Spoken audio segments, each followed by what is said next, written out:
Taarifa kwa vyombo vya habari. Rais wa Jamhuri ya Muungano wa Tanzania, Mheshimiwa Samia Suluhu Hassani, amevunja bodi ya shirika la Reli Tanzania TRC. Aidha, Rais Samia ametengua uteuzi wa mtendaji mkuu wa wakala wa ndege za serikali, yani TGFA, Mhandisi John Nzulule. Katika hatua nyingine, Mheshimiwa Rais amemwelekeza katibu mkuu kiongozi kuhakikisha kuwa makatibu wakuu na watendaji wakuu wote wa taasisi za serikali wanapitia kwa kina taarifa ya mdhibiti na mkaguzi mkuu wa hesabu za serikali, yaani CAG, ili kujibu na kuzifanyia kazi kwa haraka hoja zote zinazogusa maeneo yao. Vilevile, Mheshimiwa Rais ameelekeza kuwa watendaji wote watakaobainika kuhusika na uzembe au ubadhirifu wachukuliwe hatua za kisheria. Taarifa hii imetolewa na Zuhura Yunis, mkurugenzi wa mawasiliano ya Rais, Ikulu. Mtazamaji wa Habari Zetu Digital, baada ya taarifa hiyo, naomba nikukumbushe pia baadhi ya mambo makubwa ambayo Mheshimiwa Rais wa Jamhuri ya Muungano wa Tanzania amekuwa akiyafanya, hii ikiwa ni sehemu ya hotuba ambayo alitoa akiwa na makamo wa rais kutokea nchini Marekani. Kama ukuitazama ama kama ulitazama kwa ufupi, naomba nikusogezee tena hii. Your Excellency Kamala Harris, the Vice President of the United States of America, senior government officials from Tanzania and the United States, members of the press, a very good afternoon. Today, Tanzania has made another historic milestone with two female leaders, the Vice President and the meeting here at the State House in Dar es Salaam. And to put a share on top of all this, the meeting takes place during this very important month, Women's History Month, March. What an inspiration and a testimony to Tanzanian young girls. I truly thank you, Madam Vice President, for honoring my invitation and coming to visit me. Karibu sana, you're welcome, very much welcome. Madam Vice President and dear sister, I thank you for accepting, as I said, my invitation and putting Tanzania, placing Tanzania among the priority countries to your visit in Africa. It is also demonstration of a country's desire to invigorate its relation with Africa. A very important move and something we have always sought to pursue. Your visit speaks volumes of our existing bilateral relations in various fields of occupation. High-level visits by our various officials have continued to cement further these relations. With your visit, I'm sure Tanzanians are now anxiously waiting for President Joe Biden's visit in Tanzania. And please kindly convey our greetings and our invitation that Tanzania is waiting to host him. It is truly a delight to host you here. Karibu sana. Welcome to Tanzania. I hope you know some few Swahili words. At least karibu, you know what karibu means. Yeah. Jambo, safari, all those Swahili words. I hope you know them. Yeah. Okay, great. Your Excellency, Madam Vice President, for over 6 decades, Tanzania has been a beneficiary of invaluable support from the United States of America.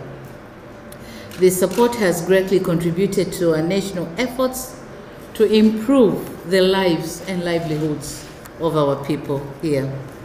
We appreciate the U.S. support in complementing Tanzania's development endeavors in different sectors such as health, education, water, sanitation, agriculture, food security, natural resources, infrastructure development, human rights and democracy, and good governance, of course. For instance, in health sector, HIV and TB are no longer life-threatening to our people. HIV/AIDS infection rate has reduced from a prevalent of 7.2% in 2012 to 4.7% in 16-17, but it has been reducing further by 21. The new TB infection have reduced from 306 people per thousand to 208 per thousand people, while pregnant women who are infected with HIV are now assured of giving birth and raising their child free from HIV infection. And these are all the efforts of PEPFAR. So thank you very much. Through your support, malaria deaths, which were unknown, have now been reduced from 7.7 million in 2015 to 3.5 million in 2021. So we have gone halfway, and I'm sure with more efforts we are going to reduce further. Our goal is toward having a malaria-free society. We count on such program to achieve this goal, and we are ready to support interested investors who want to establish manufacturing plants in Tanzania for manufacturing ARVs and insecticide bed nets. We are very keen on such investors. And this is because we want to shorten the supply chain. If they're produced in Tanzania, then the supply could be very easy. Madam Vice President, as the world is grappling with food insecurity due to drastic climate effects, Tanzania is grateful to the U.S. government for reinstating it to the Feed the Future program, Feed the Future initiative. This move have come at an opportune moment given our national agenda of boosting agriculture-led economic growth by transforming the sector. So the government of Tanzania commends the initiative and commitment by the government of the United States of America towards strengthening ocean governance and sustainable utilization of blue economy resources in Tanzania. I'm informed that our dear gentleman is going to launch the U.S. project on Respect the Ocean, or Swahili we say Heshimu Bahari, Respect the Ocean, today afternoon. I think he's doing it now. This will indeed complement our efforts in promoting blue economy related policies and initiatives in Tanzania. We particularly welcome cooperation in following areas: fishing, especially deep sea fishing, aqua farming, salt mining, gas exploration, blue tourism, and marine transportation. These are the potential areas of investments in Tanzania with the blue economy. Tanzania still enjoys several other assistance interventions from the great people of the United States of America, such as the African Growth and Opportunity Act, AGOA. We request for an early renewal of AGOA because it is only through business. The business and trade is growing only through AGOA. And so we are requesting an extension of at least, we are aware that this program is going to terminate in 2025, but the African countries, Tanzania one of them, we are requesting for an extension of at least 10 years so that the investors who are now investing in Tanzania, taking advantage of that market, have to be sure of the availability of the market. So if we go up to 2030, that will be great for us. Thank you so much. Madam Vice President, acceptable democratic space has been a major concern of my government. We have endeavored to build a democratic state that upholds transparency and respect of the rule of law. And in this connection, I'm grateful to the President Joe Biden for inviting me to participate in the Summit for Democracy in 2023, which I did virtually.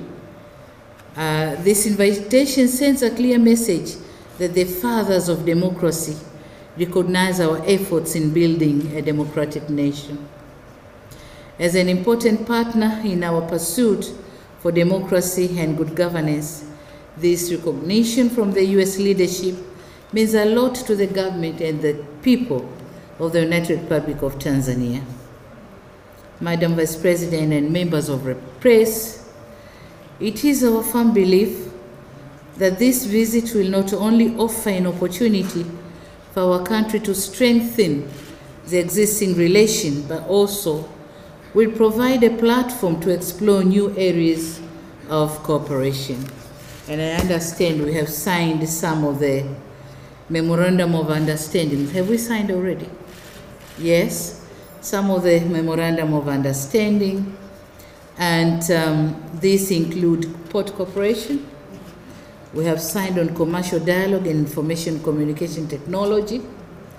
We have also signed on information communication technology, commercial dialogue, and port cooperation, 3 of them, of which each one is having a lot in it. I think the technical teams are going to work on them, and we'll see how we start working on them after identification of the issues in the MOU. My most important request now is to ensure full implementation of those agreements. Madam Vice President, I take the liberty of assuring Tanzanian the commitment of the government of Tanzania in honoring those agreements. So I take the liberty of assuring on behalf of fellow Tanzanians. And last but not least, is the issue of visas to facilitate the movement of people, goods, and services between our two countries.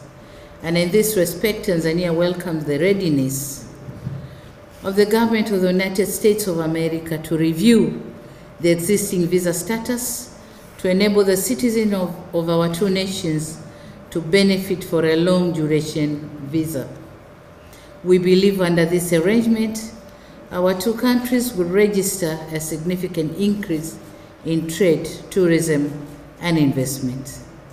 And in conclusion, I take this opportunity to reaffirm Tanzania's commitment to further promoting our bilateral relation with the USA for mutual benefit of our two countries and people. Madam Vice President, thank you once again for visiting me and my country, and I look forward to fruitfully discussion